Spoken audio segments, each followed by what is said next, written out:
Good morning, good afternoon, and good evening, people of the world, depending on your area of location. I am Oheto Owazie. I am a legal practitioner in Bi&fra land. I do cases for IPOB, and we are covered by legal immunity because we have case with Nigerian government pending in the courts in Nigeria. And based on that, I granted an interview to a Lagos-based national newspaper called The Wheel. In the interview, I exposed a lot of issues. And ever since then, the DSS has not allowed me to rest. They've been calling me to come and denounce the interview, cancel it if possible, renounce it, claiming that it is not mine, so that they can clamp down on the editor and the newspaper that granted the said interview. And I am not ready to do that.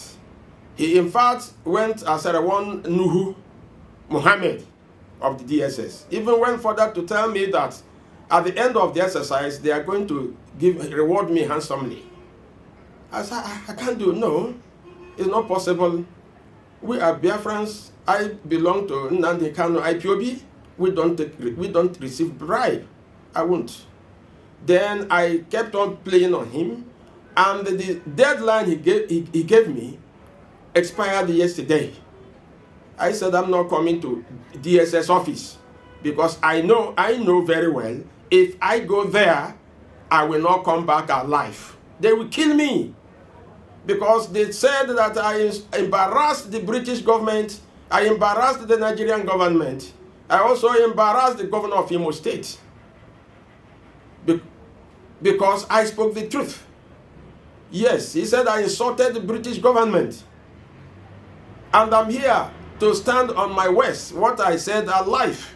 I'm not going to retract it. Yes, because I said the British government is one of the most irresponsible and the stupid government I've ever seen in my life. Because when they wanted to pull out of EU, nobody coerced them, nobody fought them, nobody disturbed them. They took their decision and wanted to pull out of EU. And the EU conducted a referendum for them, which they won and pulled out peacefully. There was no war. But in our own case, for the past 50 years, the Biafrans have been struggling to pull out of Nigeria. And the Britain insisted we must remain in Nigeria. And even now, and the British High Commissioner, Catherine Liang, after my interview, she has been moving all nooks and crannies of Nigeria. In fact, she relocated, transferred her office to Aso Rock and started running the affairs of Nigerian government. In fact, recently she has been moving the whole Bi&fra land, meeting with all our corrupt politicians and corrupt businessmen, trying to persuade them to frustrate Nnamdi Kanu's effort, try to frustrate restoration of Biafra, that we must remain in Nigeria. And we are saying no. And mind you that Britain caused the First World War. Go back to history. Britain caused the First World War.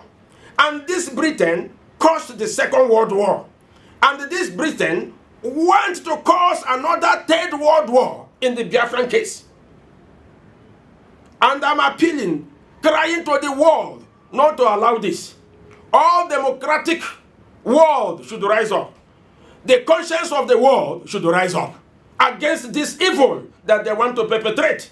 Already, this Catherine Liang, the British High Commissioner, she has had a meeting with the Inspector General of Police, detailing them to kill all IPOB members, which they have carried out recently. If you go to the mortuary in Federal Medical Center, it's filled up with youths. Thousands of youths have been gunned down by police and the military. Go to the mortuary at Aladema, filled up with corpses of young boys, young Igbo boys. The one at Obonkuru filled up with young Igbo boys shot. And now, they are now carrying, when they shoot, they carry the corpses. When they shoot, they carry the corpses.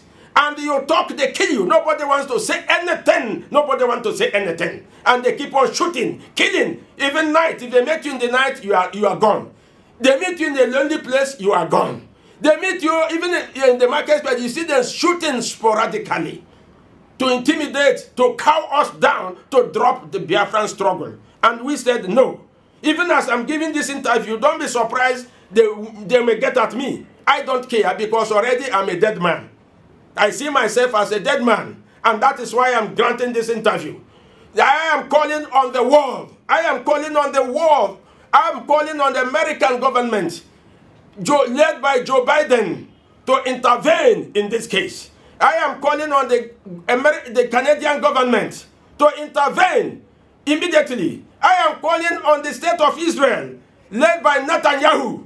I'm a Jew. Come into this matter, intervene. Otherwise, there will be a repeat of a Rwanda case, where a tribe rose up and annihilated another tribe.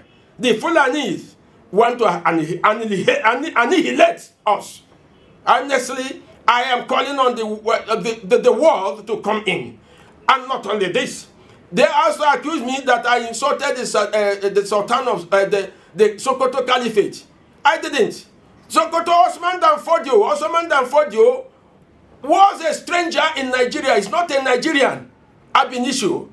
He came from Mauritania and wandered into Nigeria, with the Islam. Conquered the Sokoto, Castina, and Kano. That's where his empire ended. And now they want to push it further.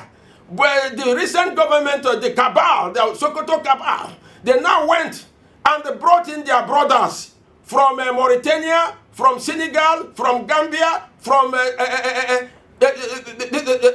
Niger, Chad, Burkina Faso, Central African Republic, to come and invade Nigeria. You have Boko Haram, the same people. You have the bandits, the same people. You have Fulani herdsmen, that's the same people. They have armed all of them with AK-47 to shoot everybody, to kill the indigenous people. You can see what is happening in Benue State. They have eliminated almost all the youth in that place. Even in Kogi State, the same thing. In the West, in Yoruba land, the same thing. And even here in Africa, they are now using the soldiers to deal with us, so that thereafter, the invaders will now come in and the conquest will be complete. We are calling on the civilized world, the conscience of the world, to come and rescue Biafra. This battle is much. This battle is much. They have the backing of the Arabs, backing them, giving them arms and giving them money to destroy us. I am calling on the world to rise up. And mind you, I am not going to answer DSS. I will not. I will not, because if I do, I will be a dead person. So the world, don't allow them to kill me. My interview stands. And besides, the British government, don't allow the British government to cause another third world war for the world. Thank you very much. God bless you all.